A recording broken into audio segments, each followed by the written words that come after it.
de présenter un peu les défis, les leçons apprises et quelques pistes de solutions.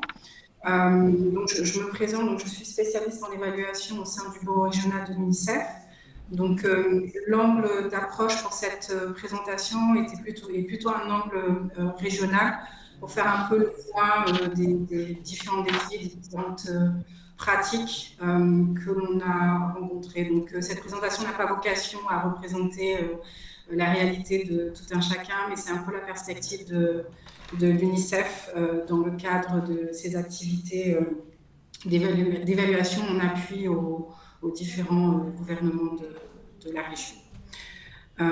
Donc ça, plus tarder, je vais commencer. Donc cette présentation est en 3 parties. D'abord, je présente le contexte régional et un peu la complexité auquel on a affaire.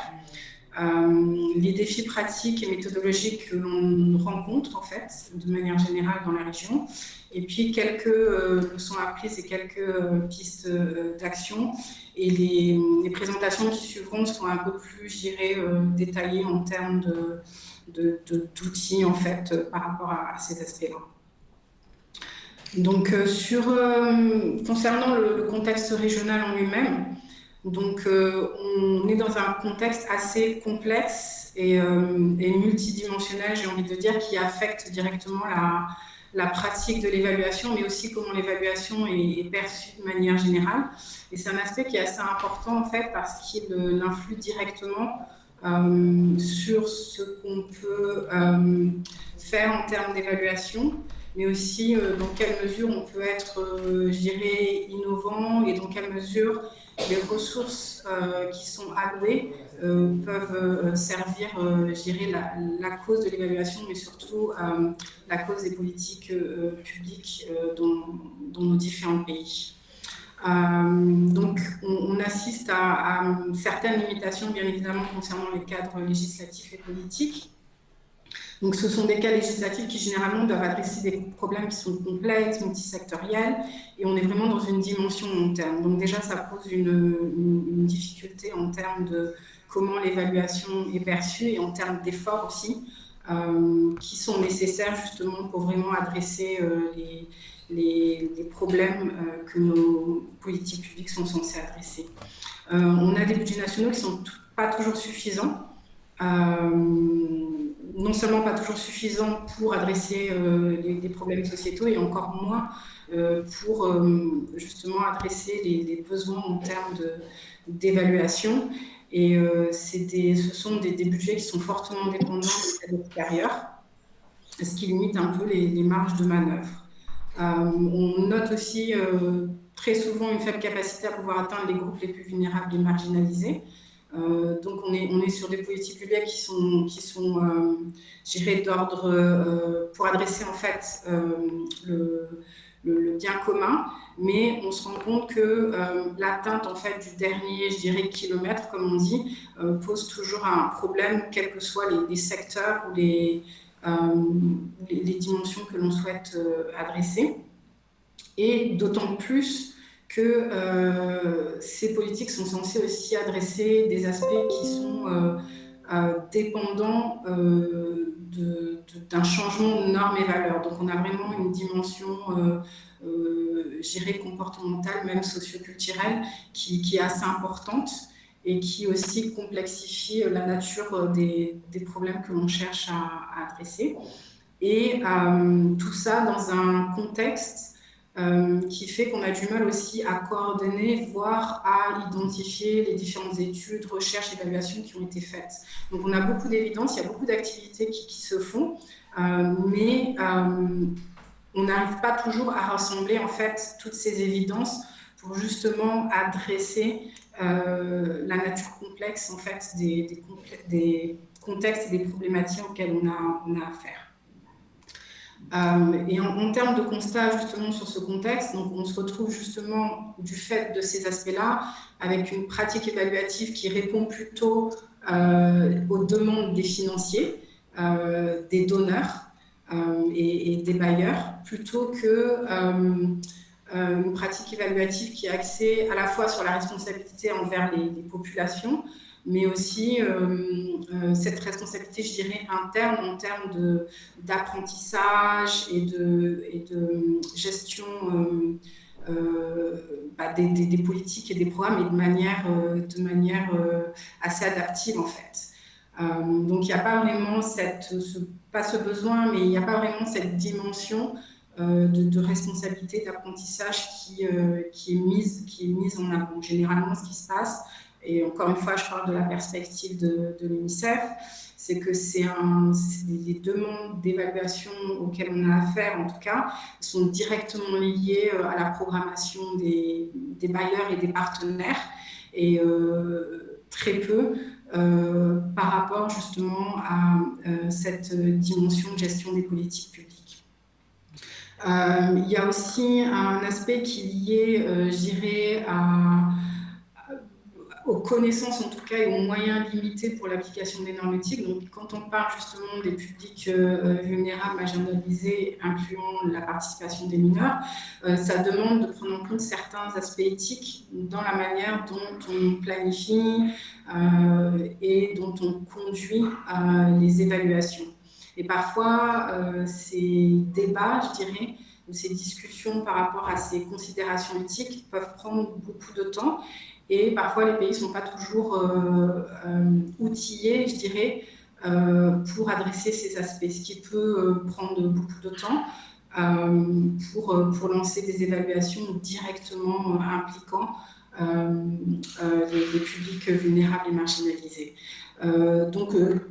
Et de même, en termes de budget calendrier, ça demande aussi un investissement assez conséquent, justement pour avoir des évaluations de qualité, non seulement pour les points que je viens d'évoquer, mais de manière générale, ça demande aussi beaucoup de ressources en temps, notamment dans les processus d'implication des différents partenaires. Et donc ça, c'est une spécificité des évaluations qui demande à ce que les parties prenantes soient impliquées de manière assez assidue et continue, ce qui demande du temps et un budget pour cela.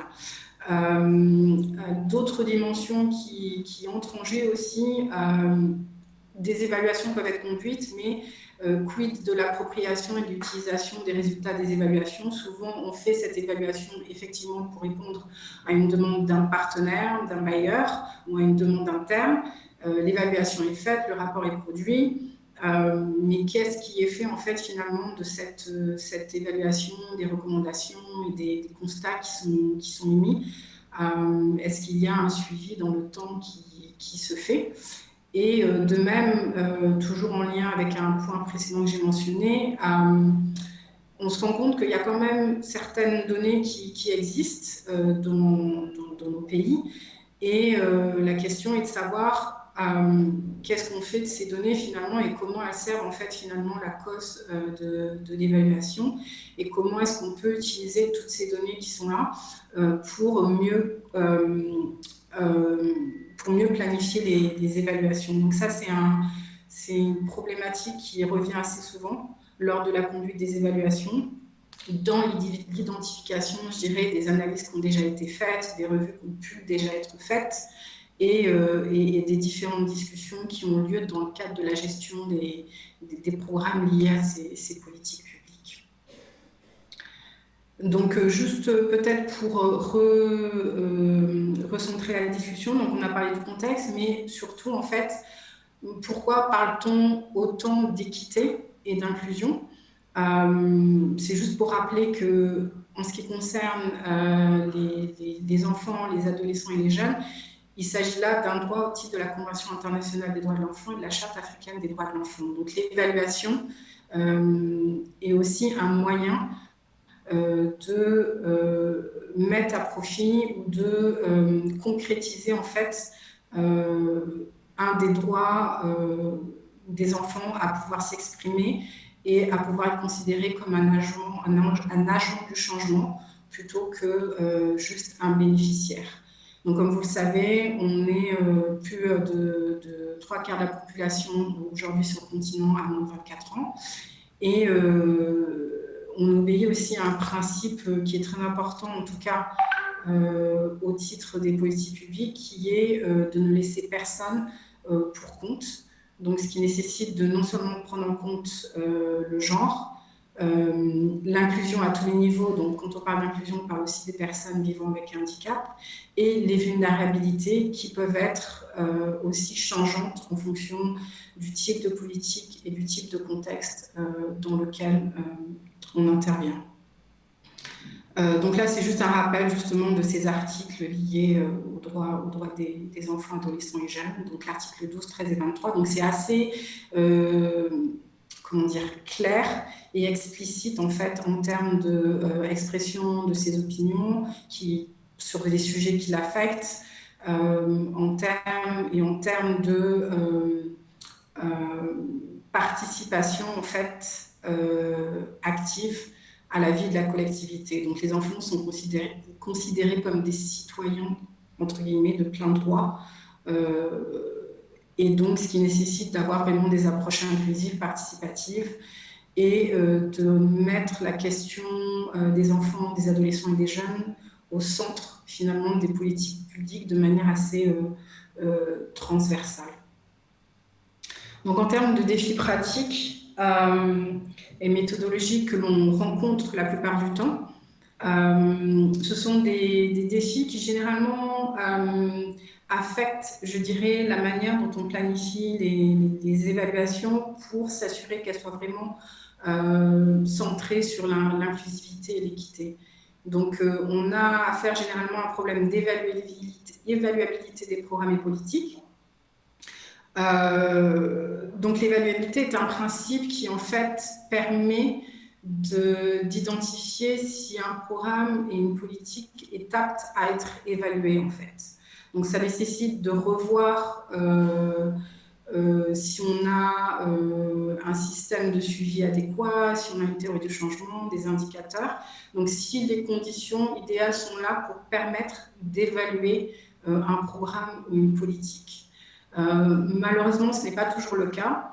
Et souvent, on se retrouve devant des défis justement à pouvoir démarrer une évaluation parce qu'on se demande comment évaluer, quoi évaluer et si il est possible de pouvoir évaluer. Donc l'évaluabilité est vraiment un concept assez important qui, je pense, dans les années à venir, va prendre un peu plus de poids parce que finalement, cette évaluabilité devrait venir plutôt dans le processus pour permettre justement de faire en sorte qu'on ait des conditions optimales pour démarrer une évaluation. L'implication des parties prenantes aussi. On parle souvent d'approche participative, mais on se rend compte que cette approche participative n'est pas toujours optimale. Et souvent, on se retrouve in fine à la fin du processus où les résultats de l'évaluation ne sont pas considérés comme étant acceptables ou utilisables par les parties prenantes. Et donc, encore une fois, ça revient justement à cette question du processus qui peut prendre du temps et de ressources dont on doit mettre à profit. Et notamment, l'implication des parties prenantes est un élément assez central dans ce processus. Plus les parties prenantes sont impliquées très tôt dans le processus de planification et tout au long du processus de partage et des constats, etc., de manière assez préemptive et de manière assez, comment dire, de façon à ce qu'on puisse déjà identifier les différents goulots d'étranglement, les différentes difficultés dans la communication des résultats. Donc on a besoin d'inclure ces parties prenantes de manière assez proactive. Donc cet aspect-là aussi demande bien évidemment du temps et des ressources, mais c'est un élément assez important d'un point de vue communication. Et de même, ça permet aussi de faire en sorte que les recommandations qui ressortent de ces évaluations soient complètement acceptées, mais aussi que les parties prenantes se sentent détentrices en fait de ces recommandations plutôt que quelque chose d'imposé. Et c'est là où en fait parfois ce qu'on rencontre en tout cas comme défi, c'est que ces recommandations ne sont pas toujours acceptées, ne sont pas toujours mises en œuvre, elles ne sont pas toujours suivies dans le temps, ce qui fait que finalement les évaluations ne deviennent que des rapports mais n'apportent pas de valeur ajoutée à la programmation. Et Et j'en ai parlé tout à l'heure, mais le fait d'avoir en fait de ne pas utiliser de manière assez proactive le corpus d'évidence qu'on a de disponible nuit en fait finalement au processus d'évaluation parce qu'il y a des choses que l'on sait déjà, qu'on n'a peut-être pas besoin d'évaluer. Il y a peut-être des choses sur lesquelles l'évaluation peut venir en complémentarité, mais ce qu'on retrouve souvent, c'est que les évaluations se penchent sur des éléments, par exemple, de performance uniquement, mais sur des réponses que l'on a déjà. Et donc la question, c'est de savoir comment planifier en fait les évaluations de manière assez stratégique, de façon à ce qu'elles soient aussi complémentaires à ce que l'on sait déjà. Donc la prise en cause de l'équité, également, c'est un aspect qui parfois peut prendre du temps, je l'ai déjà mentionné tout à l'heure, mais l'idée, c'est de voir dans quelle mesure, en fait, ce public clé, qui est au cœur des politiques publiques et des programmes, peut être impliqué. Et souvent, ce qui se passe, c'est qu'on les prend plutôt comme des bénéficiaires et donc juste récipiendaires de politiques et de programmes, mais pas comme partie prenante de plein droit, en fait. Donc cette question-là est au centre un peu des pratiques. Et il y a pas mal de réflexion qui est faite à ce sujet, de plus en plus, sur comment s'assurer que ces publics soient au cœur des politiques publiques et au cœur des évaluations. Et cela demande bien évidemment de prendre en compte les différentes dimensions à ce niveau-là. On remarque aussi que souvent les évaluations ne prennent pas en compte en fait le besoin d'intégrer certains aspects transversaux. De plus en plus, en fait, on parle pas tellement d'évaluation sectorielle, où on connaît déjà très bien les défis, par exemple, je parle de la santé, je parle de la vaccination, de la protection de l'enfance. Donc on connaît très bien, enfin ça fait des années que des réflexions sont faites par rapport à ces aspects-là, en termes de solutions programmatiques. Généralement, les pays sont plutôt clairs sur ces aspects-là. Il y a des guides qui sont produits de manière générale. Mais là où les choses deviennent plus critiques, c'est quand on parle des aspects transversaux. Donc, par exemple, le changement de comportement, qui est une dimension assez socio-culturelle, on parle des normes sociales. Aujourd'hui, on parle de changement climatique, on parle de résilience. Les aspects de résilience sont des aspects complètement transversaux qui ne font pas appel à un aspect sectoriel uniquement, mais dans ce cas-là, on parle d'infrastructure, on parle de responsabilité individuelle, de responsabilité communautaire, de responsabilité institutionnelle aussi par rapport à ces aspects-là. Et souvent, on évalue dans des contextes qui sont liés à soit des réponses humanitaires, soit à des crises récurrentes, et qui fait que finalement, les politiques publiques ne sont pas figées en fait dans le temps. Elles ont été peut-être définies à un moment donné avec un contexte précis, mais ces contextes évoluent et les aspects transversaux viennent en fait s'intégrer, s'imbriquer en fait dans la manière dont les politiques publiques ont été conçues en fait. Ce qui fait que ça demande justement de repenser la manière dont les évaluations sont planifiées, parce qu'on ne va pas être sur des dimensions complètement dichotomiques en fait, où il y a plus de l'évaluation des processus, plus de l'évaluation des comportements ou des perceptions ou de la manière dont les politiques publiques répondent à certains contextes. Donc, ce qui complexifie en fait la nature des évaluations. Et de même, en lien à cela, lorsqu'on parle des impacts et des effets des programmes et des politiques évaluées, finalement, ça nous met dans une position où on doit vraiment identifier les approches, les moyens et les ressources pour avoir des dimensions beaucoup plus longitudinales qui se prolongent dans le temps. Et ce n'est pas toujours possible du fait de la nature même de nos organisations qui font qu'elles sont moins stables dans le temps.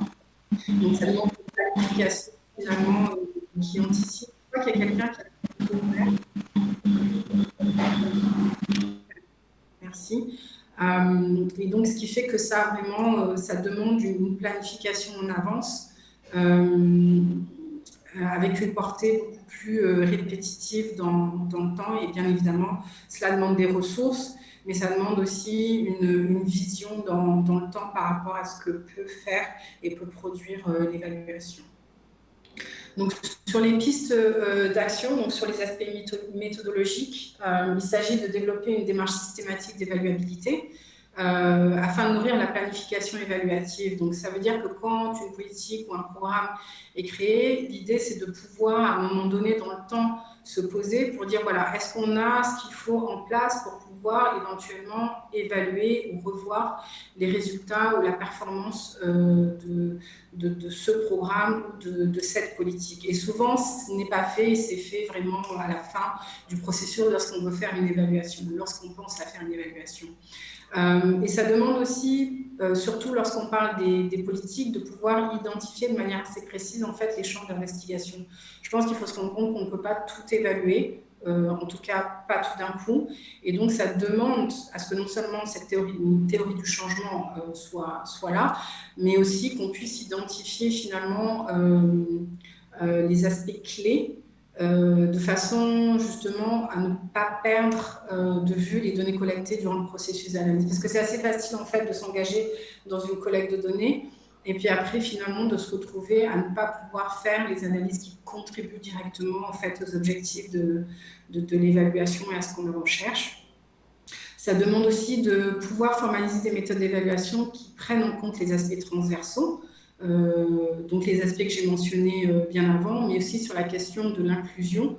Qu'est-ce qu'on entend par inclusion? Qu'est-ce que veut dire inclusion en fait dans des contextes précis?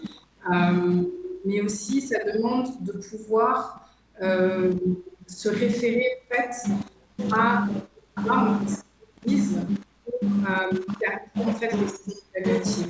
Par exemple, il y a des normes qui dirigent, qui directement, par exemple, le changement de... Madame Ahmed, oui, excusez-moi de vous interrompre, nous sommes tenus par le temps. D'accord, donc je vais terminer rapidement. Oui, je vais conclure. Et donc, alors, je poursuis. Donc, le partenariat aussi, je pense, sur la question des évaluations d'impact, ça nécessite de développer aussi des partenariats à long terme, en fait, de façon à vraiment garder cet objectif d'évaluation d'impact au cœur, en fait, de la pratique évaluative, notamment concernant les politiques publiques. Et donc, sur la dimension inclusion, ce serait de favoriser la participation active des jeunes et des femmes également, mais aussi d'autres publics marginalisés, et surtout de développer la capacité des évaluateurs, parce que ce n'est pas forcément donné que les méthodes centrées sur l'équité soient connues de tout un chacun, et parfois les considérations éthiques sont telles qu'on peut passer au-dessus de cet aspect-là. Et donc, ça nécessite également de pouvoir mettre à profit certains partenariats avec des organisations qui travaillent directement avec les enfants, les jeunes et les publics marginalisés. Donc, je finis avec quelques ressources utiles parce qu'on ne peut pas tout dire en quelques minutes. Et donc, j'ai aussi partagé dans cette présentation des liens qui, je pense, pourraient être utiles à l'ensemble de l'audience. Le compendium pour les méthodes d'évaluation qui est assez intéressant parce qu'il aborde en détail les dimensions liées à l'évaluabilité et comment faire une évaluabilité. Il y a aussi un guide sur l'intégration des droits humains et du genre dans les évaluations qui est très bien parce qu'il démontre dans quelle mesure, comment en fait intégrer ces aspects-là dans les évaluations, non seulement durant la collecte des données, mais aussi au moment de la planification et l'utilisation des résultats des évaluations. On a un guide sur l'évaluation, l'inclusion des dimensions liées aux personnes vivant avec un handicap. Et on a pas mal aussi de guides liés aux méthodes d'évaluation adaptées aux enfants, adolescents. Donc, ce sera tout pour moi. Et merci pour votre attention. Je vais passer à vous. Alors, merci Madame Ahmed, pour cette intéressante intervention. Donc, je retiendrai qu'il y a beaucoup d'activités et peu d'évidence, une absence d'appropriation par les parties prenantes et aussi beaucoup de défis, aussi bien d'ordre pratique que d'ordre méthodologique. Alors, sans plus tarder, nous allons passer la parole à Madame Yabi Mama. Madame Yabi Mama est-elle en place? Oui, docteur, je suis en place. J'essaie déjà de partager mon écran. Je voudrais m'assurer que vous l'avez. Est-ce que vous avez mon écran? Alors, en tout cas, la présentation n'est pas affichée sur mon écran. D'accord. Je reprends une deuxième fois. Si ça ne marche pas, j'appelle Eric à ma rescousse. OK, j'essaye.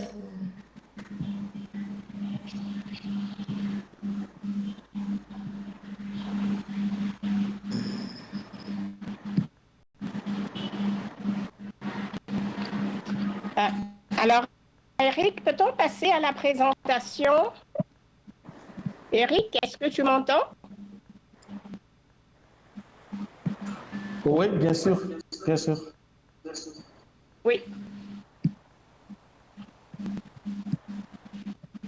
Alors là, je crois que j'ai un petit souci. Eric? OK, en attendant que Eric ne partage ma présentation, bonjour à toutes et à tous. Je suis Tatiana Yabi Maman, spécialiste genre développement inclusif. Donc, je ne suis pas spécialiste en évaluation, mais j'ai eu, par mon parcours, la chance de faire partie quelquefois des équipes d'évaluateurs, mais aussi j'ai eu l'opportunité d'être commanditaire d'un certain nombre d'évaluations. Donc, mon propos va beaucoup plus s'appesantir sur cette expérience-là en termes d'évaluation des politiques, programmes et projets de développement sensibles au genre. Un peu comme je vais emboîter le pas à ma collègue, mais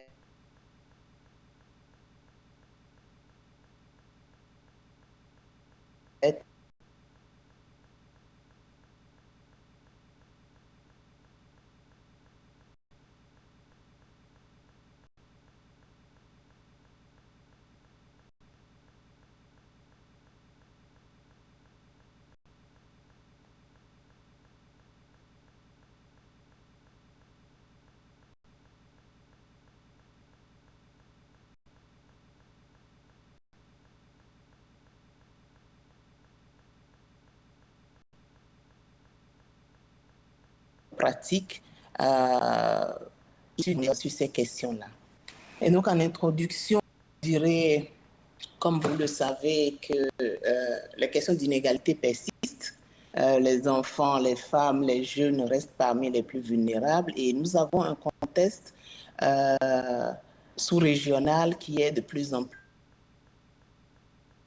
plus et qui donc touche différemment les hommes et les femmes. Et donc, toute intervention de développement aujourd'hui ne doit plus être à vue les questions de genre si l'on veut réellement apporter des solutions en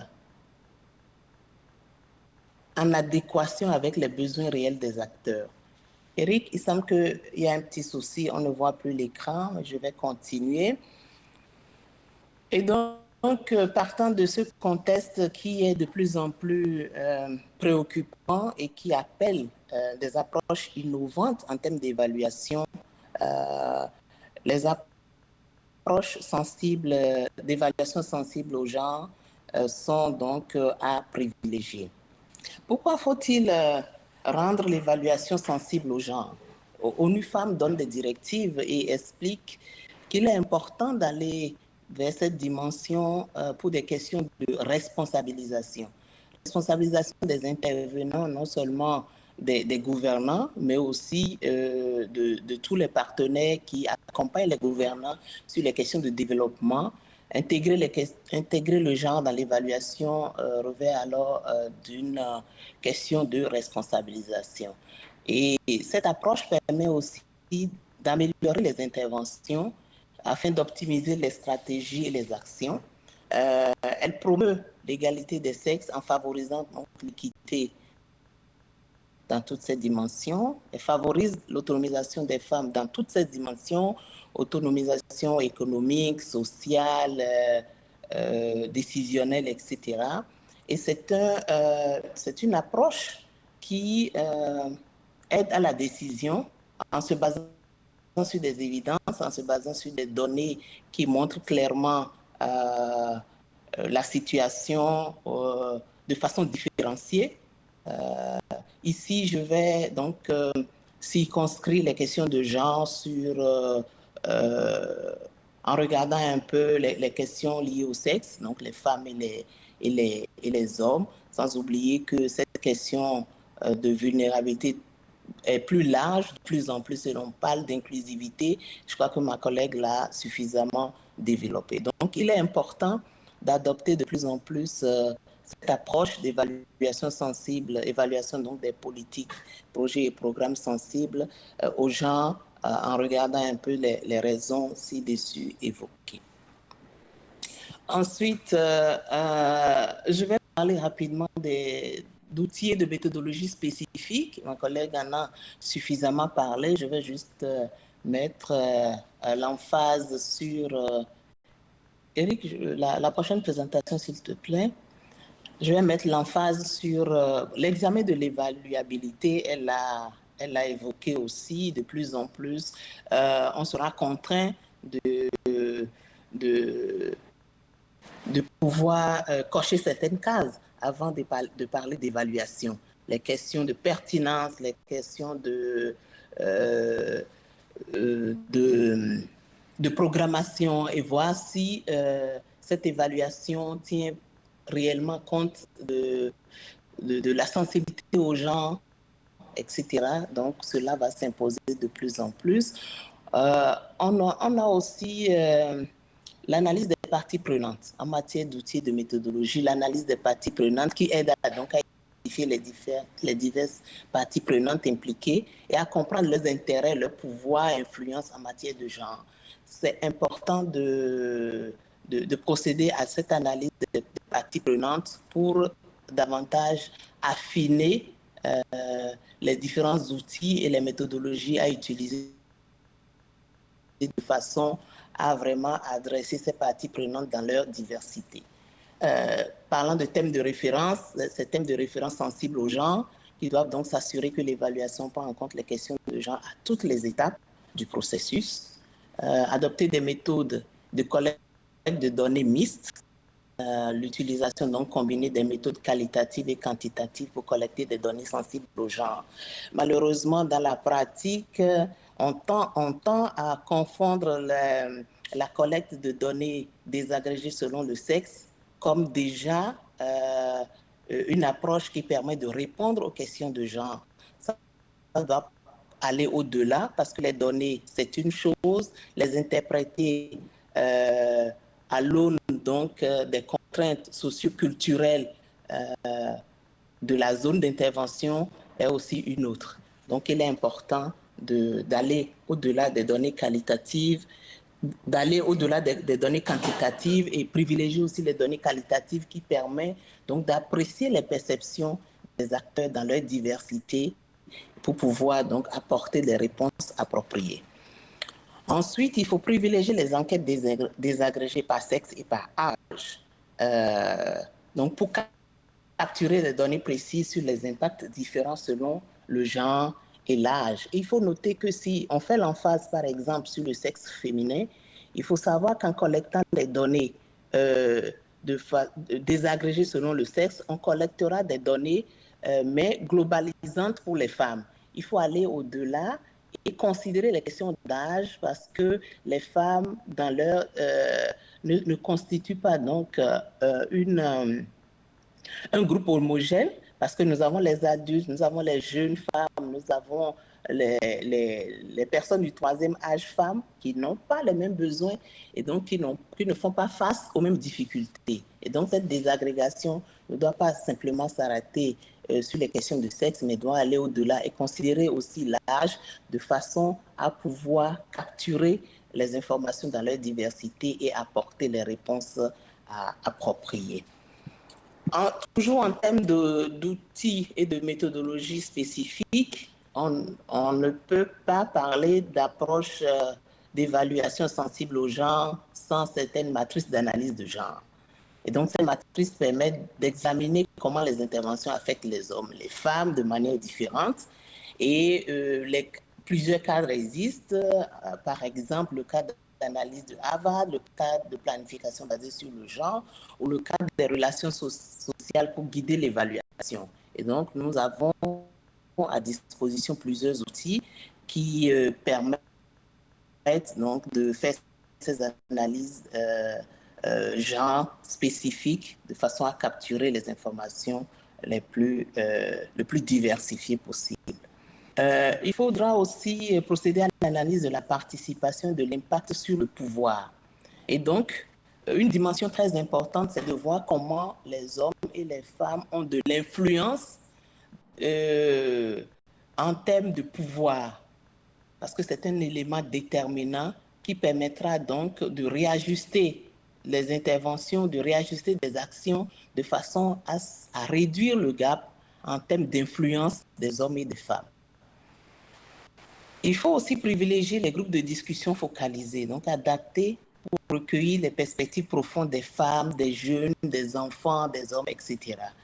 Il faut aussi privilégier les observations participatives où les observateurs sont formés pour noter les interactions spécifiques qui révèlent les dynamiques de genre ou de comportement spécifiques aux enfants, aux femmes, aux jeunes, etc. Cette observation participative ne peut être réalité que si les observateurs en amont sont formés, ont leur capacité renforcée et disposent d'éléments leur permettant donc de faire des observations de façon beaucoup plus avertie. Donc, en termes d'outils et de méthodologies spécifiques, nous en avons une panoplie avec des outils spécifiques qui sont disponibles et vulgarisés par ONU Femmes. Vous allez sur le site de ONU Femmes. ONU Femmes dispose d'un guide qui permet donc de conduire les évaluations sensibles au genre. Et c'est un guide vraiment complet que je vous recommande si vous êtes vraiment intéressé par la problématique. En termes de bonnes pratiques, il y a quelques-unes qui me paraissent quand même intéressantes à partager. En premier lieu, je mettrai une préparation minutieuse. Donc, dans cette préparation minutieuse, il faut clarifier les objectifs et les rôles de tous les participants, donc tous les acteurs et toutes les actrices engagées dans le processus. Clairement les objectifs de l'évaluation. Il faut, pour ce faire, investir dans leur renforcement de capacités. Ça peut être une formation, ça peut être une sensibilisation des évaluateurs et évaluatrices de façon à les aguerrir sur les questions spécifiques, notamment le genre. Il faut une planification anticipative parce que, comme l'a dit ma collègue tout à l'heure, des approches sensibles au genre sont un peu chronophages et demandent beaucoup plus d'investissement, d'où la réticence parfois de certaines organisations à pouvoir réellement embrasser cette approche. Malheureusement ou heureusement, c'est une approche qui permet quand même d'avoir des informations clés pouvant faciliter la prise de décision de façon équitable, de façon à ne laisser personne en rade, inclure les femmes, les hommes, les jeunes, etc. dans l'intervention. Il faut un engagement des parties prenantes. Et ça, c'est tout aussi capital. La participation active, donc pour garantir la pertinence et l'acceptation des résultats. Je crois que ma collègue en a suffisamment parlé. Il faut la transparence et la responsabilité. Donc, c'est un processus et les résultats accessibles doivent être accessible à tous, quel que soit le niveau, afin de renforcer la confiance entre les acteurs pour que, in fine, les résultats issus de l'évaluation soient donc acceptés et partagés.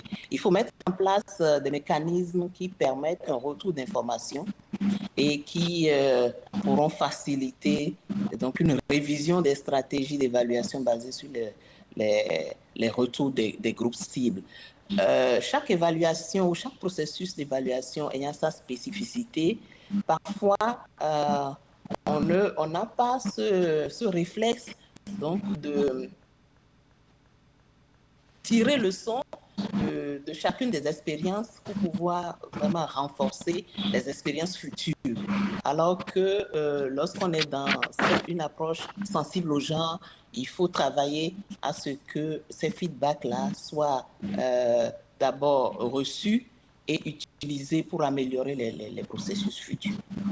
L'adaptation culturelle, qui est quelque chose qui est vraiment un point central, parce qu'ici, nous parlons d'approche sensible aux gens et on sait que les questions de genre sont liées aux habitudes, aux perceptions et donc au rôle assigné culturellement aux hommes et aux femmes. Donc il faut que une approche sensible aux gens doit être une approche qui s'adapte à la réalité culturelle de la zone de la zone de l'intervention concernée.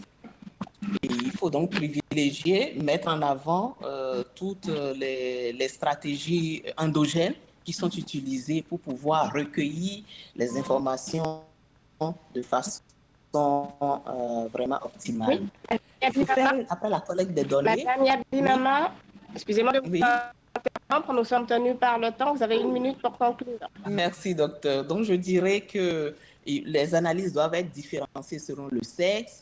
Et dans tout rapport d'évaluation, donc une évaluation sensible aux gens, on doit non seulement apprécier la transversalité de la question dans tout le rapport, mais on doit aussi faire en sorte qu'on puisse réserver des espaces spécifiques pour approfondir les analyses liées aux questions de genre. Et donc, en termes de feedback aussi, il faut s'assurer qu'après l'évaluation, il faut s'assurer que les parties prenantes ont accès à l'information en utilisant les canaux donc, adaptés à ces différents acteurs. En conclusion, je dirais que l'évaluation des politiques et projets de développement sensible aux gens comporte des exigences et donc exige aussi que l'on puisse utiliser des outils et des approches spécifiques. Et donc, en respectant ces exigences, les évaluations sensibles aux gens peuvent non seulement produire des résultats plus justes et plus efficaces, mais aussi contribuer à un changement durable en faveur de l'égalité des genres. Merci, docteur. À vous. Oui, merci, Madame Yabimama, pour cette intervention concise et relativement complète. Alors, je retiendrai qu'en termes d'outils et de méthodes adaptées aux évaluations sensibles au genre et à l'inclusion, eh ben, une pléthore d'outils existe. Pour ce qui est de l'adaptation au contexte culturel, là aussi, il y a des avancées sur l'adaptation des méthodes à différents contextes. Je retiens un point clé, notamment relativement à la composition des équipes d'évaluation qui doivent tenir compte d'une certaine mixité, donc pour pouvoir avoir une certaine variété et un recul dans les analyses. Alors, donc, sans plus tarder, j'aimerais donner la parole à nos honorables participants pour pouvoir intervenir sur le sujet. Mais en attendant qu'Éric peut-être fasse le point sur les questions qui sont déjà entrées, moi, j'aimerais quand même demander aux deux participantes. Alors, la première question, c'est à la limite, pourquoi évaluer s'il n'y a pas de valeur ajoutée? Et pourquoi évaluer en tenant compte du genre s'il n'y a pas d'utilisateur des résultats finaux? Mesdames?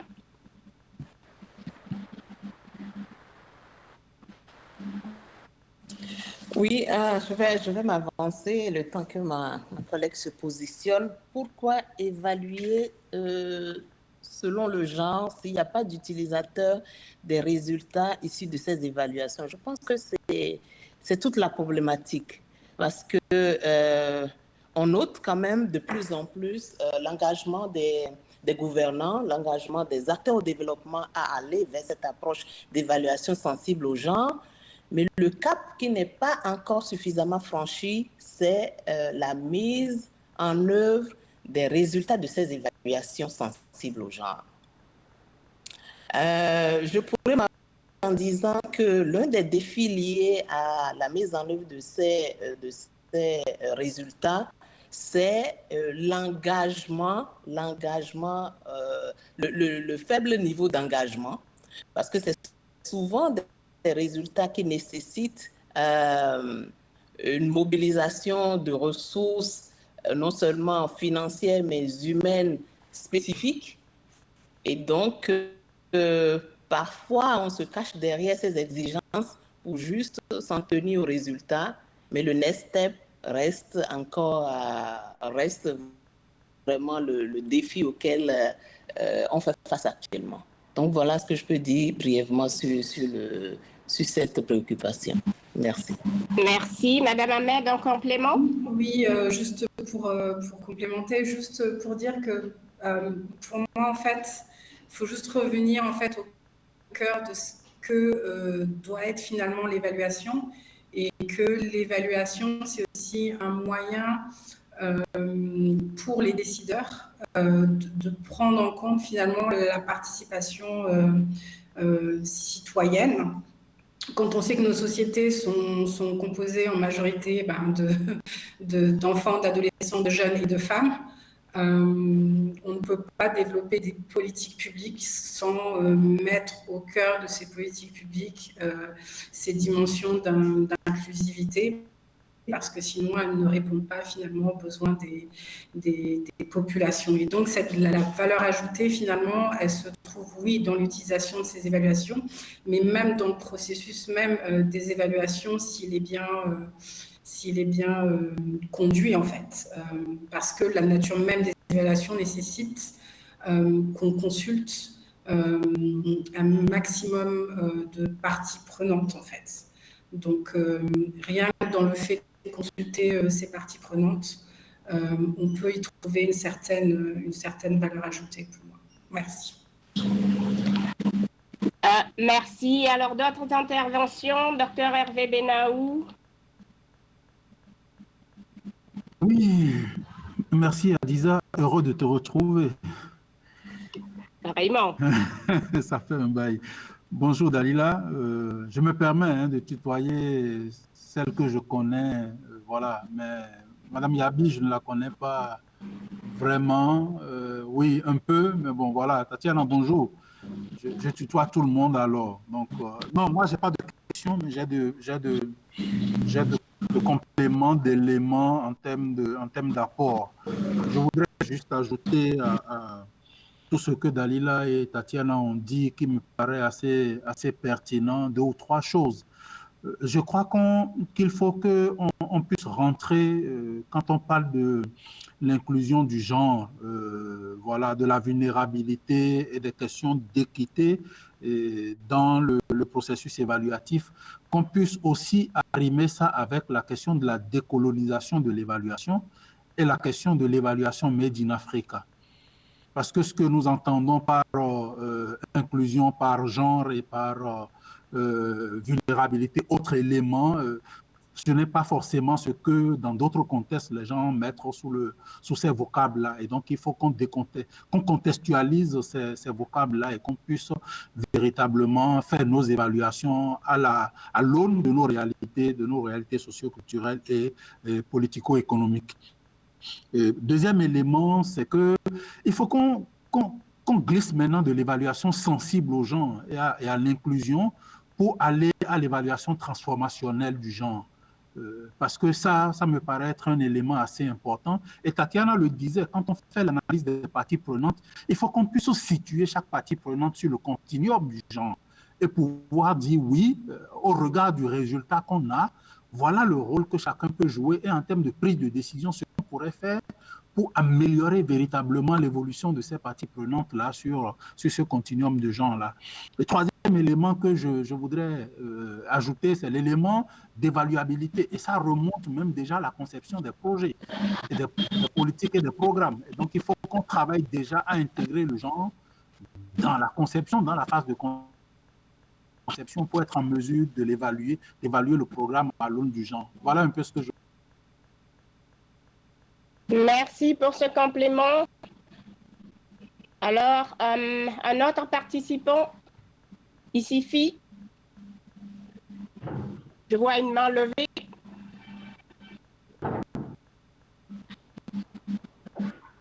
Est-ce que monsieur Issifi est prêt? Alors, je vais prendre un autre intervenant. J'ai vu la main levée de Kailou. Kailou.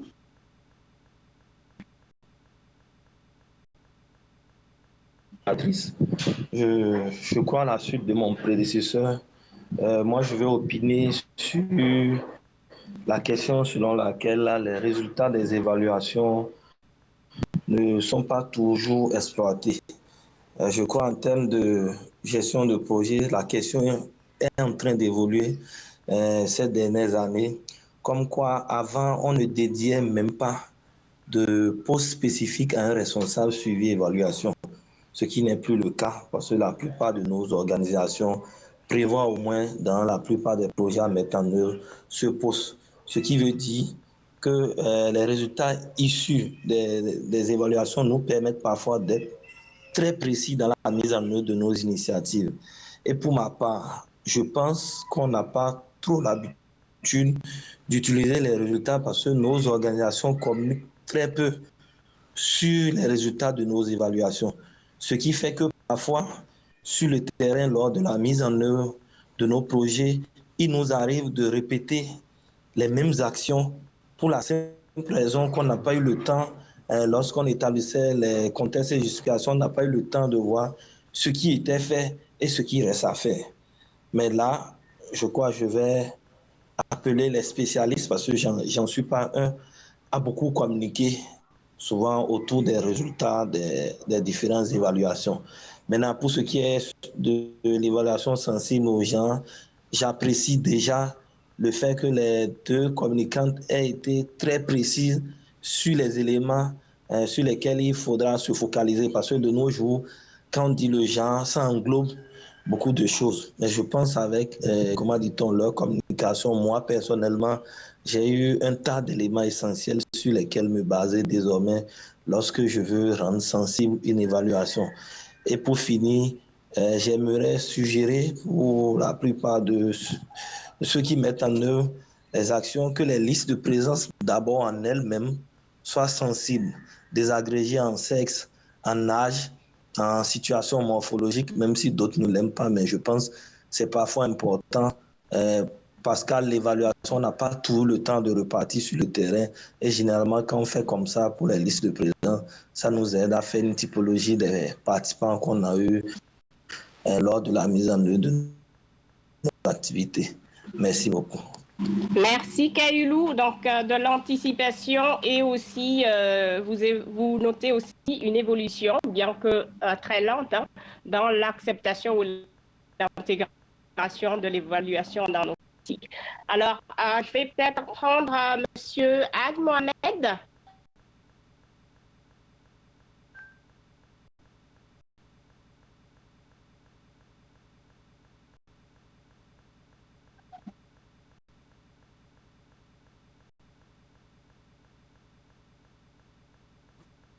Elles ont mis l'accent sur la difficulté d'utiliser les résultats de l'évaluation sensible au genre pour prendre la décision en matière de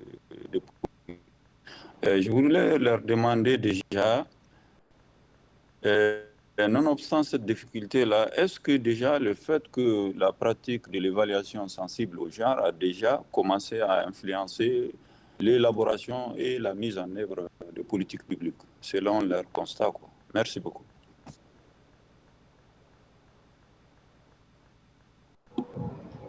Je vais répondre peut-être du point de vue, de notre point de vue en tant qu'organisation qui appuie les gouvernements.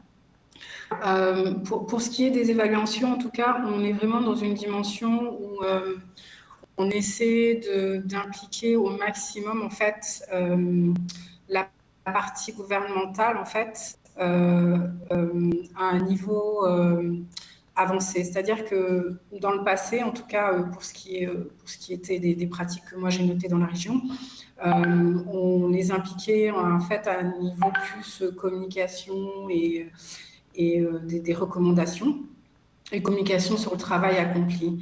Aujourd'hui, on est dans une dimension où la planification en fait des programmes des programmes en fait de l'UNICEF en appui au gouvernement utilisent en fait les évaluations, les recherches de manière beaucoup plus explicite. Ce qui fait qu'on essaie d'intégrer vraiment toutes les recommandations qui ont été faites et de les discuter en amont en fait avec les différents ministères avec lesquels on travaille, de façon à faire les ajustements nécessaires en fait des programmes qui interviennent directement dans le cadre des politiques publiques. Donc de ce point de vue-là, on a noté quand même une certaine amélioration et dans certains pays, on a aussi ça a emmené en fait une révision finalement des politiques publiques pour prendre en compte en fait ces dimensions liées au public vulnérable et marginalisé, chose qui n'était pas toujours prise en compte de manière aussi explicite. Donc on a quand même des exemples qui démontrent que de plus en plus les gouvernements sont ouverts en fait à la révision ou à l'ajustement finalement des politiques publiques pour atteindre en fait ce dernier kilomètre, parce qu'on se rend compte que ces dernières années, on stagne sur certaines dimensions sectorielles pour la simple et bonne raison qu'on atteint la majorité, mais qu'on ne va pas assez en profondeur dans ce qui est relatif à l'inclusivité et au public marginalisé en tant que tel. Donc, par exemple, les dimensions rurales, adapter en fait les services par rapport à ces publics, prendre en compte la voix des enfants, parce que finalement, quand on les interroge directement, ils nous disent directement ce qui va, ce qui ne va pas et quoi ajuster. Et donc, finalement, les programmes peuvent prendre ça en compte. Et pourvu que cela soit discuté avec les gouvernements, généralement, on arrive à trouver des adaptations pour prendre cela en compte. Alors, peut-être je vais ajouter quelque chose très rapidement. Madame Ahmed a vraiment brossé cet engagement de plus en plus noté des gouvernants. Je prendrai l'exemple du Bénin et dire que nous avons un guide méthodologique d'évaluation sensible, d'évaluation de politiques et projets sensibles aux gens au Bénin qui a été adopté. Mais je suis certaine, et le constat est là, il y a très peu d'acteurs qui l'utilisent. Et donc, il y a un défi d'appropriation de ces différents guides. Et il faut aussi dire que les processus d'élaboration des politiques publiques aujourd'hui le processus est normalisé et il est fait obligation à tous les sectoriels d'intégrer les questions transversales telles que le genre, le climat et autres dans tout document de politique et de stratégie. Donc, on ne dira pas que le terrain est vierge. Il y a des pas qui sont faits, mais on doit aller plus loin en termes d'appropriation, d'implémentation et vraiment d'exploitation de ces opportunités qui s'offrent de plus en plus sur le terrain. Merci. Oui. Merci, chères intervenantes. Alors, oui, j'avais eu un problème de connexion, je pense que c'est rétabli. Alors, Monsieur Gérard, une autre question? Monsieur Gérard est-il avec nous?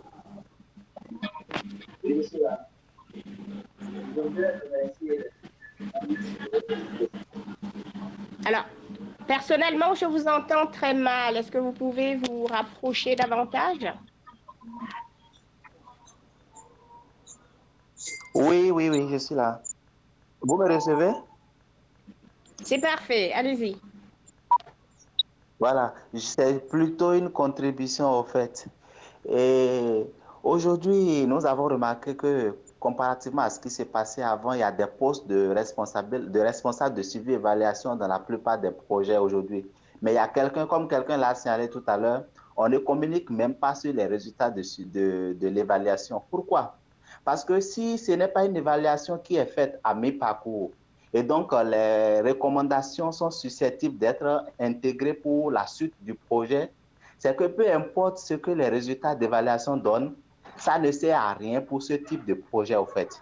Donc, je suis en train de me demander, au regard de nos expériences en évaluation, au regard de tout ce que nous avons acquis comme théorie, comme des résultats antérieurs, est-ce qu'on ne va pas beaucoup plus militer pour l'intégration de certains aspects en amont, au lieu d'attendre la fin des projets pour penser à l'évaluation?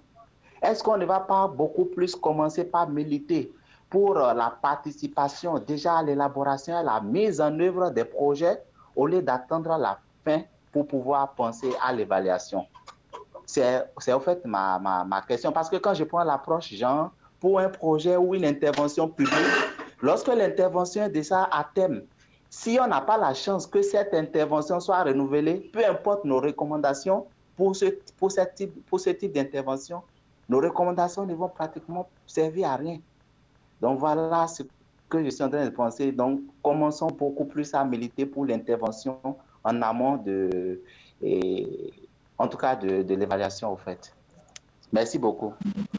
Oui, merci Gérard pour cette intervention. Je retiens que vous vous demandez pourquoi les évaluations ne servent à rien et comment faire pour que ça change. Mesdames les panélistes, des suggestions, les participants, des contributions? Si vous permettez, je vais peut-être réagir, juste pour dire qu'en fait que l'évaluation est assez diverse en fait dans sa pratique et dans son utilisation. C'est-à-dire qu'il n'y a pas franchement de moment spécifique donné. Donc il y a cet aspect d'évaluabilité qui est bien entendu lié aux conditions idéales, mais une évaluation peut être aussi conduite en accompagnement de la mise en œuvre. Tout au long de la mise en œuvre du programme ou du projet en tant que tel, ce qui permet finalement de nourrir les différents éléments de réflexion, les contributions de l'évaluation et de cette consultation qui est faite avec les parties prenantes et les bénéficiaires dans la mise en œuvre du projet, du programme pour avoir une gestion beaucoup plus adaptive en fait. Donc à ce niveau-là, l'évaluation peut être utilisée de manière assez multiple et diversifiée. Et donc ce n'est pas uniquement en fin de projet et qu'on parle d'évaluation. Donc, et notamment dans le lien que j'ai partagé sur les différentes méthodes, vous verrez qu'il y a des différentes méthodes qui sont aussi utiles durant la mise en œuvre d'un projet ou d'un programme. Donc, c'est un peu cela que je voulais dire. Et pas vraiment avoir une notion figée de l'évaluation en fin de processus ou à mi-parcours, mais c'est quelque chose qui peut être utilisé pour accompagner la mise en œuvre.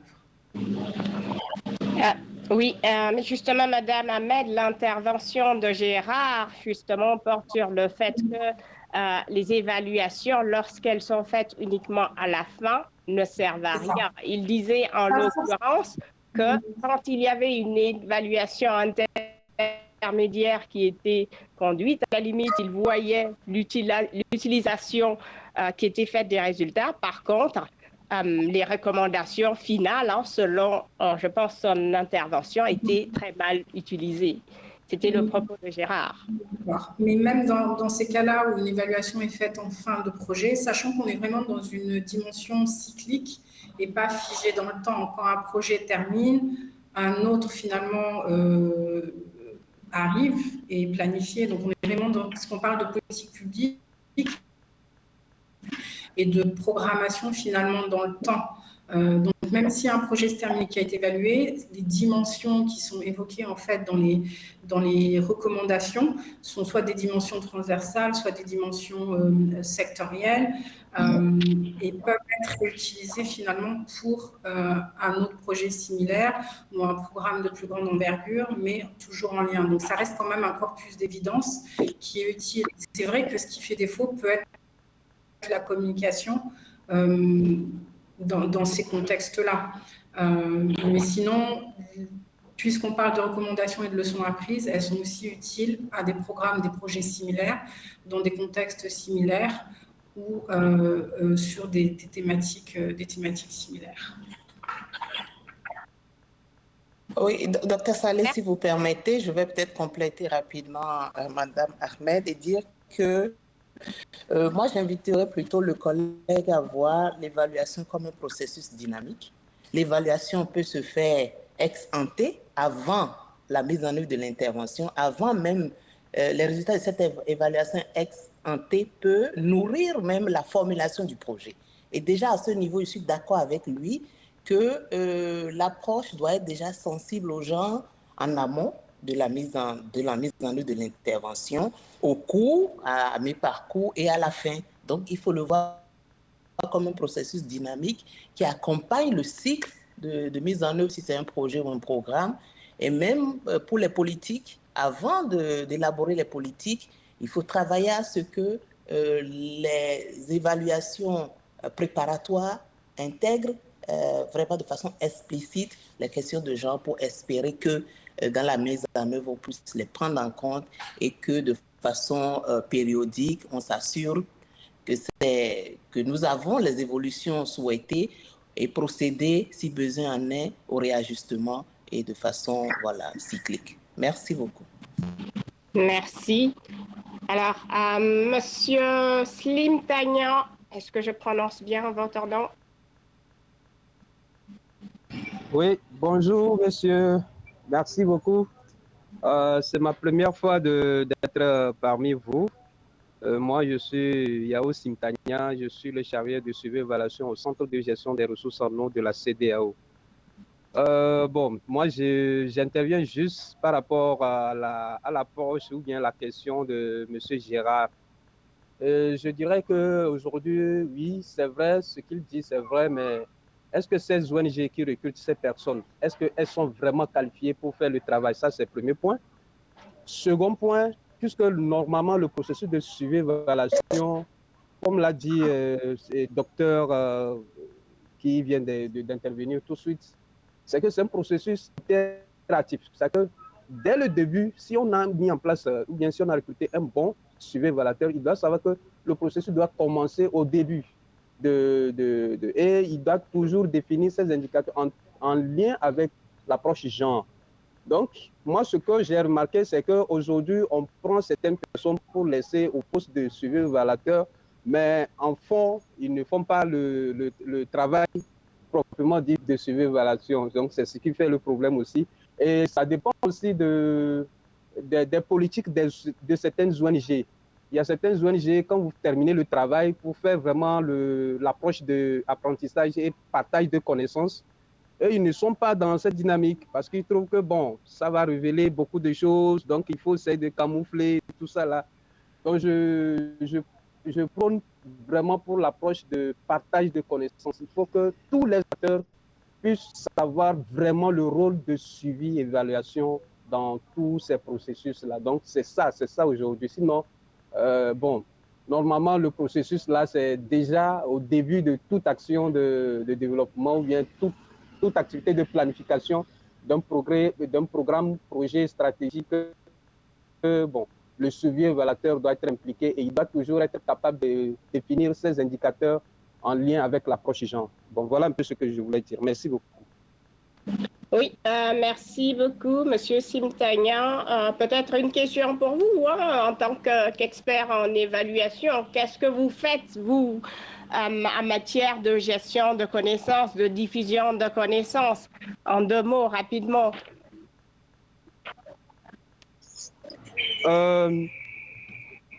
Chez nous, par exemple, moi, j'ai eu à travailler d'abord avec la Banque mondiale sur le projet WACA avant d'arriver là-bas. Donc, très vite, quand je suis arrivé, j'ai mis en place un système d'abord pour les 15 pays de la CEDEAO. Lorsque je reçois les compilations des données, et il y a des ateliers que nous organisons, où ce sont des ateliers de valorisation des bonnes pratiques. Voyez-vous, donc c'est là où on requiert ceux qui ont mieux utilisé leur système de suivi évaluation pour montrer aux autres quelle approche on peut vraiment, et puis surtout, on aime mettre en place le système de l'approche basée sur genre, le suivi évaluation axé sur les résultats. Donc, ce sont ces approches que, bon, actuellement, nous, on met en place là-bas, puisque c'est vraiment aussi difficile de proposer certaines approches. Sinon, au niveau de la Banque mondiale, il y a ce que nous appelons l'outil ruche. L'outil ruche, ça nous permet beaucoup de partager les connaissances. Parce que là, chaque acteur peut rentrer directement voir quels sont les progrès, quelles sont les bonnes pratiques des autres pays. On partage ces expériences-là sur l'outil-là et toute personne qui a accès à l'outil peut facilement voir ces données-là ou bien ces bonnes pratiques en matière de suivi évaluation axées sur le genre et le suivi axé sur les résultats. Bon, voilà un peu ce que je peux dire. Merci. Merci pour cette contribution. Alors, Monsieur Ayoso. Bonsoir à tous. Bonsoir. Oui, je voudrais sincèrement remercier toute l'équipe d'organisation de ce webinaire-là. Et juste rapidement, quelques commentaires.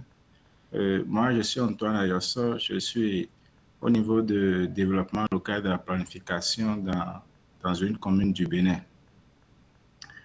Le premier commentaire, c'est que il faut dire qu'en matière d'évaluation, dans le cycle de vie d'un projet, dans nos pays, nous donnons souvent un faible poids. Ce qui fait que les ressources allouées ou bien affectées à l'évaluation et à la planification sont vraiment faibles. Et si elles sont faibles, du coup, les résultats issus des différentes évaluations alors ne sont pas parfois fiables, ou du moins les données, l'insuffisance des ressources fait que au lieu d'aller collecter les données pendant la durée qu'il faut, bon, les données ne sont pas collectées pendant la durée qu'il faut, du coup, bon, ça peut biaiser parfois mais ça peut rendre un peu léger les résultats issus des évaluations. L'autre chose, c'est la diffusion des résultats de l'évaluation. Et parfois, la manière dont les résultats sont libellés ou formulés ne facilite pas beaucoup plus la prise de décision, peut-être aux organes de décision. Donc, ce sont des enjeux sur lesquels il faut travailler pour que les résultats, d'abord, pour affecter un budget conséquent à l'évaluation et à la planification. Et ensuite, il faut renforcer les capacités des acteurs qui sont dans ce domaine-là pour la prise en compte de tout ce que nous sommes en train de dire, la prise en compte du champ, etc. Donc, ce sont ces quelques commentaires que je voulais faire par rapport à cette séance. C'est vrai que j'ai rattrapé le train en marche, mais quand même à écouter les différentes interventions. Voici un peu les commentaires que je voulais faire à ce niveau. Et déjà, donc, je propose vraiment, s'il y a possibilité de faire un plaidoyer pour inciter davantage nos pays à donner une place importante à la planification et à l'évaluation. Ça pourrait aider et faciliter un peu les futurs projets de développement qui pourraient améliorer les conditions de vie de nos populations. Merci beaucoup. Merci, Monsieur Ayoso, pour cette intervention. Mesdames les panélistes, ou bien notre intervenant. Monsieur Biaou. Je pense que le collègue qui a parlé tout à l'heure Oui, docteur a fait Adiza, je beaucoup crois que j'avais levé la main depuis. OK. Un instant, un instant. Alors, Monsieur, donc, attendez, là, je reviens. Donc, je vais laisser Madame Yabi intervenir, puis ce sera par ordre Monsieur Biaou et Monsieur Hervé Bonaventure. Monsieur Biaou a envoyé un commentaire écrit, il me semble, déjà, mais ce serait bon de le partager rapidement, Madame Yabi Mama. Oui, merci, docteur. Non, j'allais dans le sens du collègue qui m'a précédé et dire que disons, le suivi-évaluation n'est pas suffisamment mis en exergue comme cela se doit. Et donc, dès lors qu'on n'a pas compris le rôle du suivi-évaluation ou l'importance du suivi-évaluation, on peine donc à mobiliser les ressources qu'il faut et à donner toute la place de ce dispositif-là dans toute action. Et donc, il faut peut-être commencer par là, sensibiliser les porteurs de pouvoir sur l'importance de ce dispositif et lui accorder tout ce qu'il faut comme attention pour que les décisions soient prises à l'aune d'informations ou de données produites dans les règles de l'art par ceux qui savent le faire. Voilà, merci beaucoup. Merci, Madame Yabi Mama. Donc, ne pas dormir sur les acquis. Monsieur Biaou, c'est à vous. merci beaucoup. À mon tour de remercier vraiment tous les intervenants qui vraiment ont déblayé le terrain et ont permis quand même qu'on s'approprie au mieux l'approche. Moi, je voulais revenir sur la notion de suivi-évaluation qui a intégré vraiment le débat là. Et pour dire que mais le suivi évaluateur, il a été recruté pour une tâche spécifique. Et justement, si déjà dans la conception du projet, si déjà dans l'analyse situationnelle, la lumière n'a pas été mise sur les inégalités, si la lumière n'a pas été mise sur les problèmes du genre et tout, et qu'il s'agit au suivi évaluateur de venir maintenant définir les indicateurs et tout pour faire un quelconque suivi, ce n'est pas totalement aisé, hein. C'est pour dire que le mal est un peu plus profond et si déjà au niveau stratégique, les têtes ne sont pas suffisamment moulées dans la notion du genre, ils ne comprennent pas vraiment les enjeux relatifs au genre, c'est vraiment une peine perdue, hein. Le suivi évaluateur, il a beau définir, même redéfinir et faire tout ce qu'il veut, vraiment, on n'avancera pas. Et c'est ça vraiment le problème. Même dans la conception où on dit que tout projet doit être sensible au genre et tout, on le met sur papier pour plaire justement aux partenaires et tout, mais après, voilà, dans la mise en œuvre et tout, on met ça de côté. C'est ça le véritable problème. Tant qu'au niveau stratégique, tant qu'au niveau de la tête, et tout, on ne sera pas conscient des enjeux vraiment, tout ce qu'on fait là vraiment n'aidera pas à avancer. On a beau avoir de beaux résultats, on a beau avoir même partagé, faire un partage de connaissances et tout, organiser des ateliers pour diffuser et tout, rien ne va vraiment changer. Donc moi, je veux revenir sur la nécessité de renforcer d'abord, comment dit-on, je vais parler de connaissances et tout, l'engagement, de susciter plutôt l'engagement des décideurs et tout, et progressivement le reste va prendre. Merci.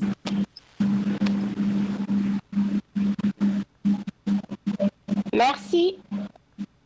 Alors, la parole à Dr. Hervé. Hervé, est-ce que tu es avec nous? Oui, je suis là, merci Adiza. Je crois que beaucoup de choses ont été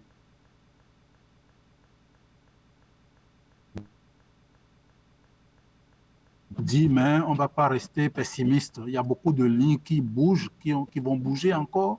Il y a beaucoup de renforcement de capacités qui se font. Déjà, plusieurs pays de la sous-région ont institutionnalisé l'évaluation. Je crois que ça fait aussi écho à ce que M. Ayossor a dit. Il faut que dans les communes, et moi, je suis en train de faire un travail dessus actuellement, je suis en train de rédiger un mémoire dessus actuellement. Il faut que l'évaluation soit véritablement institutionnalisée dans les communes, ce qui n'est pas encore le cas au Bénin.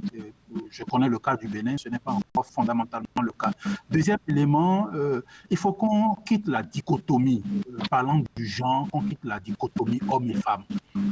Le Bénin en est encore là, hein, dans la conception de beaucoup de gens. Quand on parle de genre, ces hommes et ces femmes, alors qu'il y a beaucoup d'autres aspects qu'on doit intégrer lorsqu'on évoque la question du genre. Troisième élément, il faut pas je ne suis pas d'accord qu'on dise que les résultats issus des évaluations post ou évaluations d'impact ne servent à rien. L'a dit, Tatiana l'a dit, il ne faut pas qu'on limite les pays aux organisations qui portent les projets. Les organisations vont passer, mais les pays vont rester. Et quand on lit l'évaluation à la prise de décision, on comprend que, comme Tatiana l'a dit, c'est un processus. Et quand on rentre dans ce processus-là, tout doit remonter vers le sommet de l'État. Et même, Dalila l'a dit aussi, en termes d'apprentissage, on doit aller même au-delà des contextes de mise en œuvre. On peut utiliser les résultats au-delà des contextes de mise en œuvre des projets qui ont été évalués. Et donc, il faut déconstruire rapidement cette idée qui dit que les résultats ne servent à rien. Tant qu'on ne va pas déconstruire ça, on ne va pas faire le pas nécessaire pour pouvoir entrer vraiment dans le processus qui permette non seulement de valoriser l'évaluation, mais de mettre le genre au cœur de l'évaluation. Merci.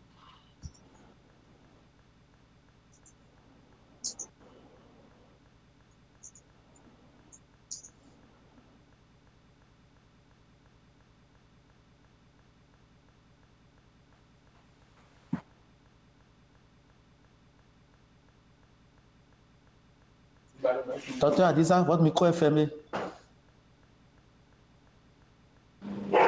Oui, merci Hervé pour cette intervention. Alors, d'autres intervenants? Si tu permets rapidement, Adiza, je veux rendre justice à Tatiana. Hein. J'ai oublié qu'on s'était rencontrés à Boycon. Mais docteur, tu es passible d'une bouteille de vin, là. Tu vas la payer, hein? Donc, ce n'est pas la peine de t'excuser publiquement, parce que là, de toute façon, avec une bière, j'ai réglé ça. Non, du vin, du bon vin. Merci. Allez, à tout à l'heure. Oui. Alors, merci. Avons-nous d'autres intervenants? Oui, Oui. Je peux peut-être faire une petite contribution en termes de bonnes pratiques qui pourrait peut-être inspirer certains collègues en termes de prise en compte des questions de genre déjà en amont, avant donc la mise en œuvre de programmes et projets, pour être sûr que ces questions sont intégrées et font objet d'attention dans le cycle du projet. J'ai eu à faire cette expérience avec le Fonds international de développement agricole, le FIDA, où nous avons eu l'opportunité d'approfondir les questions spécifiques genre, même à l'entame de la mise en œuvre d'une opération qui a été effectivement conçue avec quelques éléments épars en matière de genre, mais on a eu l'opportunité de conduire une étude spécifique pour analyser en profondeur le positionnement des femmes dans la filière ou dans les filières promues par cette intervention. Donc, ça peut être aussi, disons, une approche pour pallier au fait que des données spécifiques n'aient pas été ou ne soient pas rendu disponible dans le document de projet. Si ces ouvertures s'offrent, je pense qu'on peut bien la saisir et rendre l'intervention beaucoup plus sensible au genre. Merci, docteur. Oui, merci, Madame Yabi-Maman. Donc, il y avait un intervenant, Eric. Là, je ne vois pas de main levée. Oui, je vais peut-être conclure. Oui. Allô. Oui, bonjour. Alors, je ne vois pas l'intervenant. Présentez-vous rapidement. Ok. Bonjour, merci. Ici, c'est Romary Kouessé de la plateforme. En fait, ma préoccupation, je dirais, ça ne cadre pas trop avec ceci, mais je voudrais d'abord vous féliciter pour ce webinaire, ensuite demander est-ce que ceci existe déjà un outil pour permettre qu'on fasse déjà l'évaluation au niveau des PDC 3 finissants ou des PDC 4e génération qui sont en cours d'élaboration au niveau des communes, car ceci permettra de pallier tant soit un peu à la question. C'est un peu ce que je voulais dire. beaucoup encore une fois parce que nous avons écouté les communications avec beaucoup d'attention. Et ceci, c'est une demande, une requête de ma part. Merci. Oui, alors, merci, monsieur. Alors, je n'ai pas entendu votre nom. Je ne sais pas si vous vous êtes présenté. Vous êtes monsieur? Déjà, si tu permets, une réponse après, si tu finis. Une réponse au monsieur. Oui. Oui, ici, j'ai dit Wissem Romaric. D'accord, monsieur Romaric. Wissem Romaric. Parfait. De la plateforme S2DP, Sustainable Development Performance Platform. D'accord, ok, donc c'est vous qui apparaissez avec cette plaque-là. Donc oui, Hervé, rapidement, tu as 1 minute. Oui, rapidement. Monsieur Romaric, prenez mon contact chez monsieur Dossou. Moi, je suis en train de travailler sur la question actuellement. Je l'ai dit, je suis en train d'écrire un mémoire dessus actuellement, après une collecte de données sur le terrain. Et donc, envoyez-moi, c'est mon numéro 97, vous avez ça, c'est mon WhatsApp. On peut échanger après. Merci. Bon, donc, ça se traitera en privé, mais rapidement, peut-être, Hervé, tu peux nous en dire plus sur cet outil dont il est question, très succinctement? Non, en fait, il parle de l'évaluation des PDC, les plans de développement communaux. Et donc, ce sera long en débat. Et donc, voilà. Lui et moi, on va échanger, de même que M. Ayosso. On va continuer les échanges après. Merci. C'est parfait. Y a-t-il d'autres interventions? Alors, peut-être, pour résumer, on retiendra que les défis sont nombreux en termes d'évaluation. Pardon? J'ai la main levée.